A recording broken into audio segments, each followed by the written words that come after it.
Hello दोस्तों, कैसे हैं। मैं अमर प्रजापति लेकर के आ गया हूँ एक नई कहानी। अंग्रेजी में क्या हो जाएगा? I have brought. I have brought, मैं लेकर आया हूँ। I have brought a new story, एक नई कहानी फॉर यू, आपके लिए। एंड और आप सभी का स्वागत है। Welcome all of you.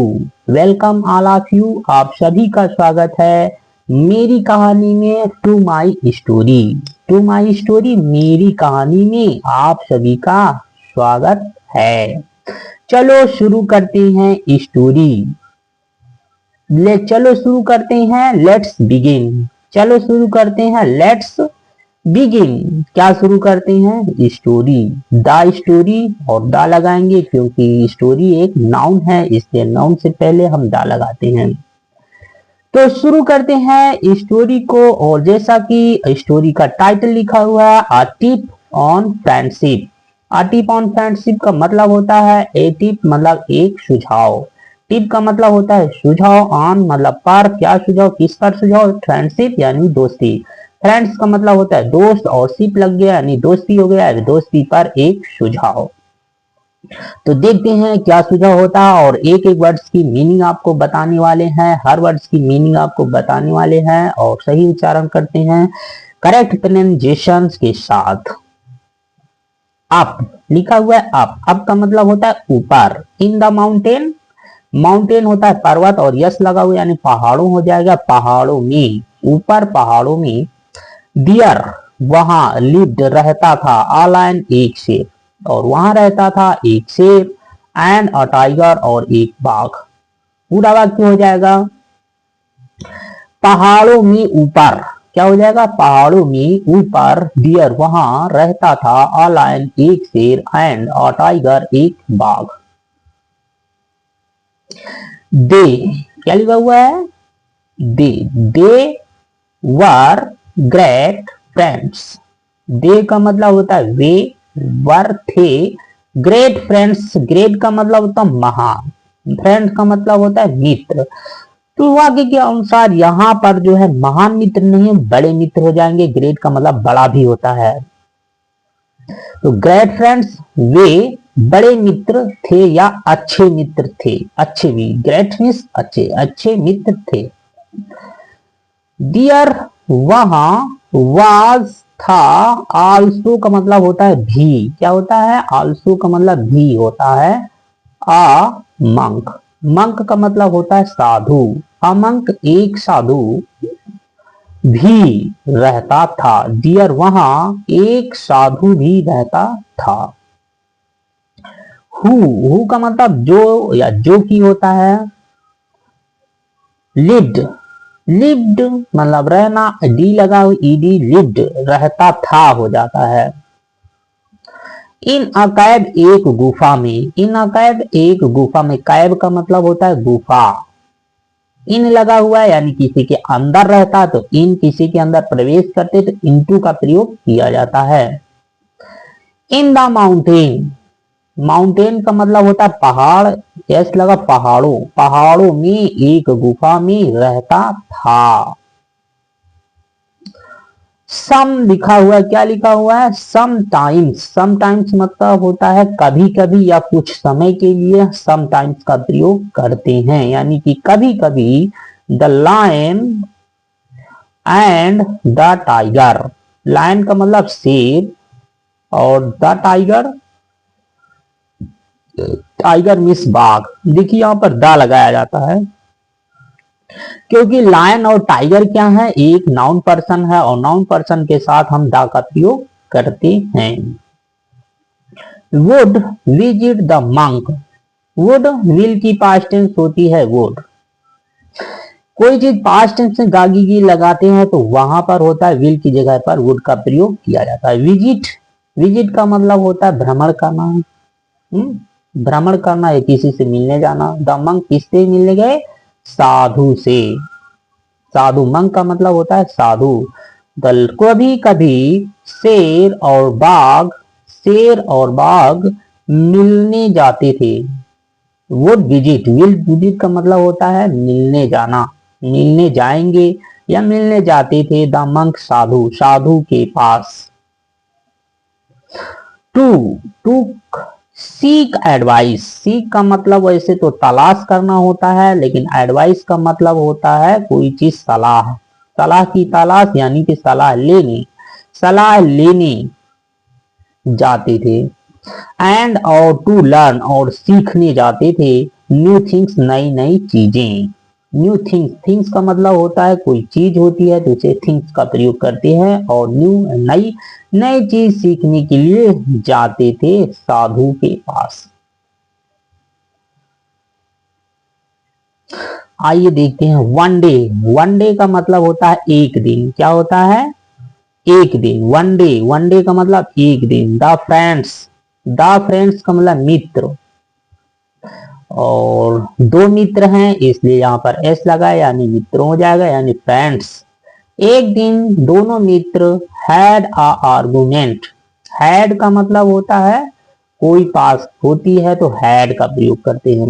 N argument, argument का मतलब होता है बहस करना। अब यहाँ पर एन का प्रयोग किया गया क्योंकि आगे ए से स्टार्ट होता है। जब कोई वाक्य जो है बाउल शब्द से स्टार्टिंग वर्ड बाउल होता है तो वहां ए की जगह पर एन का प्रयोग किया जाता है। तो है एन आर्गुमेंट्स, एक बहस हुई। परफेक्ट टेंस बन जाता है यानी हैड, एक बहस हुई। दोनों मित्रों में एक दिन बहस हुई। क्या बहस हुई? रिगार्डिंग द विथर, इसको लेकर के बहस हुई। रिगार्डिंग, रिगार्डिंग का मतलब किसी के बारे में बात किया जाता है तो वहां पर रिगार्डिंग का प्रयोग किया जाता है। रिगार्डिंग द विथर, विथर का मतलब होता है मौसम। तो मौसम को लेकर के एक दिन दोनों मित्रों में क्या हुई? बहस हुई। आर्गुमेंट, आर्गुमेंट का मतलब होता है बहस करना। आगे देखिए, द लायन सेड, शेर ने कहा।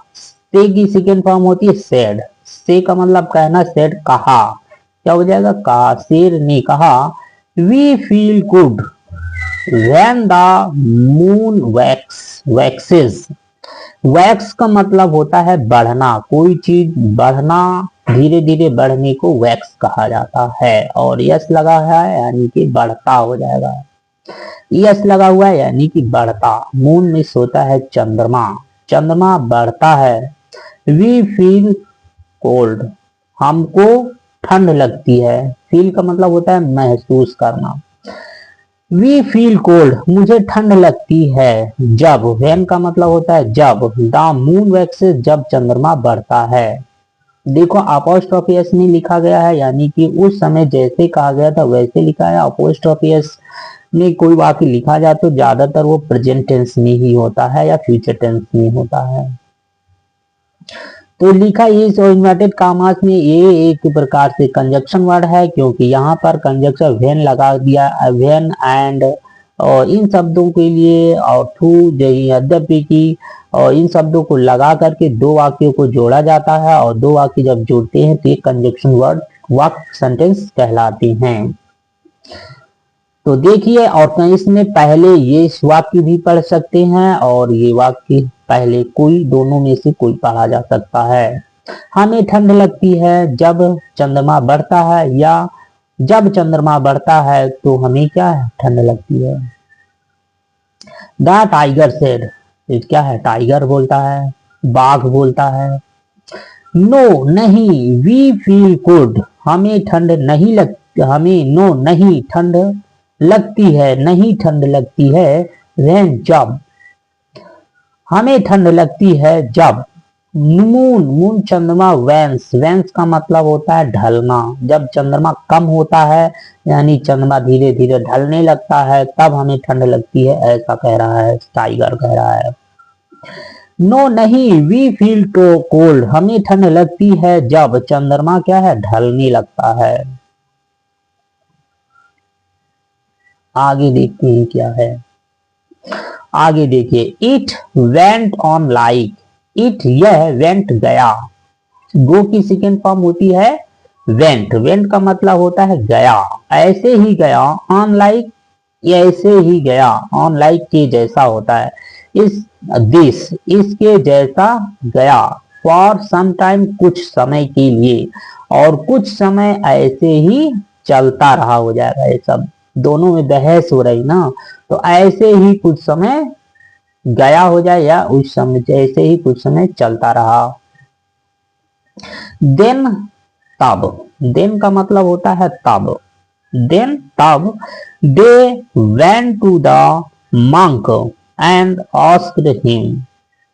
देन का मतलब होता है तब, दे वे वेंट गए टू द मंक, साधु के पास। दोनों में बहस हो रही थी, तो चले दोनों ने सोचा चलो साधु के पास चलते हैं, क्या सही है क्या गलत है। देन तब they went to the monk, साधु के पास गए।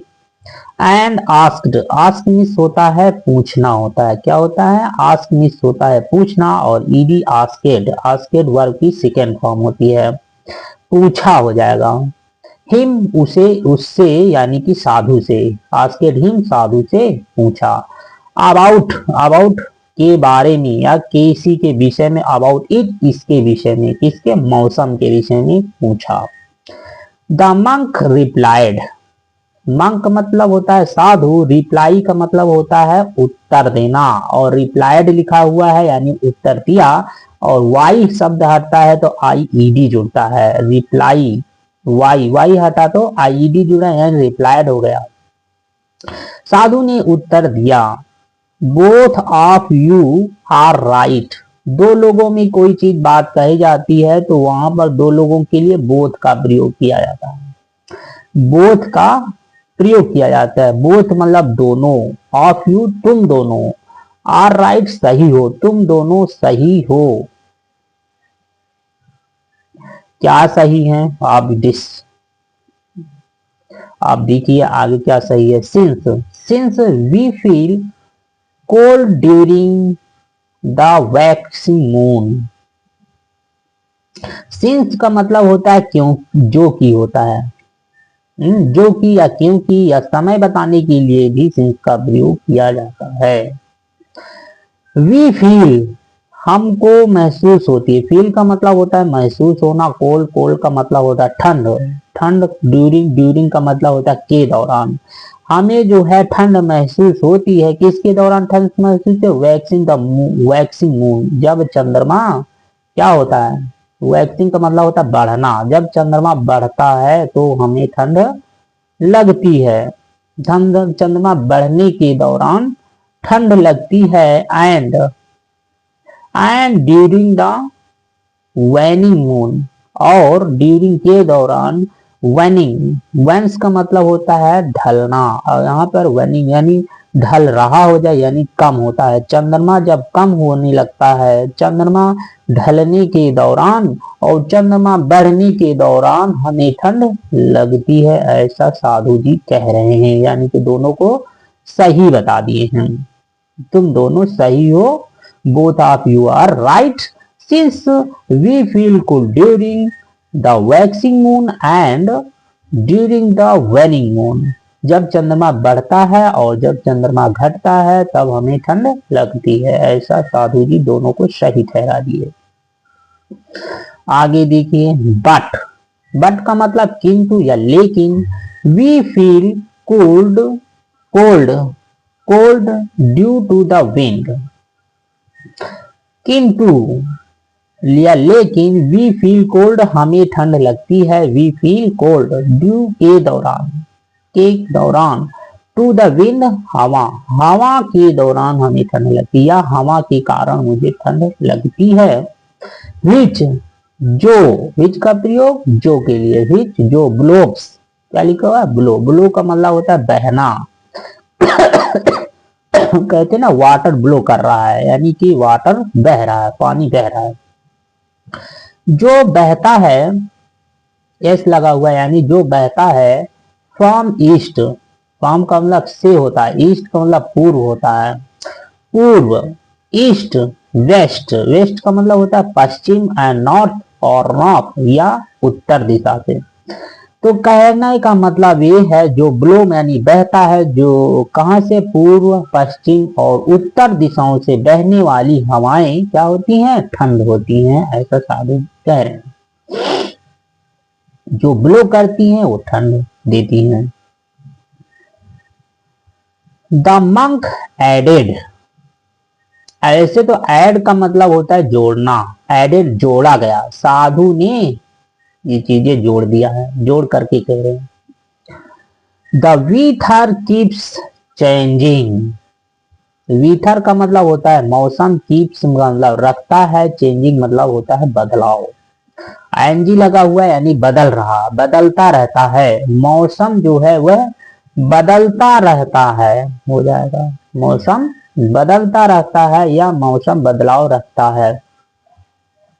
बट किंतु या लेकिन, फ्रेंडशिप दोस्ती, रिमेन रिमेन कांस्टेंट का, रिमेन कांस्टेंट का मतलब होता है लगातार स्थिर रहना, रिमेन का मतलब होता है स्थिर, कांस्टेंट लगातार, लगातार हमेशा क्या है स्थिर रहती है, और दोस्ती जो है वो स्थिर रहती है। सो इस प्रकार से, सो का मतलब होता है इसलिए या इस प्रकार से, लिव का मतलब होता है जीना, इस प्रकार से जियो, विदाउट कॉन्फ्लिक्ट्स, बिना किसी कॉन्फ्लिक्ट्स, कॉन्फ्लिक्ट का मतलब होता है संघर्ष, क्या होता है संघर्ष, बिना किसी संघर्ष, और स्टे मतलब रुको। अब जीवन, सो लिव जीवन जियो, किस कैसे जियो, विदाउट के बिना, इसके बिना जियो, किसके संघर्ष के बिना जियो, and stay united always, always का मतलब होता है सदैव, क्या होता है सदैव, और सदैव यूनाइटेड का मतलब होता है एकता, और सदैव एकता बनाए रखो यानी स्टे, स्टे का मतलब रुक, स्थिर रहना, रुकना या ठहराव, यानी एकता को सदैव बनाए रखो और बिना किसी संघर्ष के जीवन जियो, ये हो जाएगा इस कहानी, ये स्टोरी और ये सेंटेंस का मतलब। तो दोस्तों ये कहानी आप लोगों को कैसी लगी कमेंट करके जरूर बताना, आज की कहानी आप लोगों को कैसी लगी।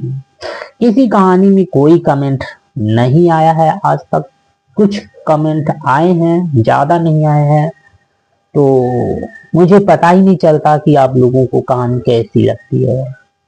या लाइक कीजिए, कमेंट कीजिए, और मैं फिर लेकर के आता हूँ एक नई story, and I have bring a new story next.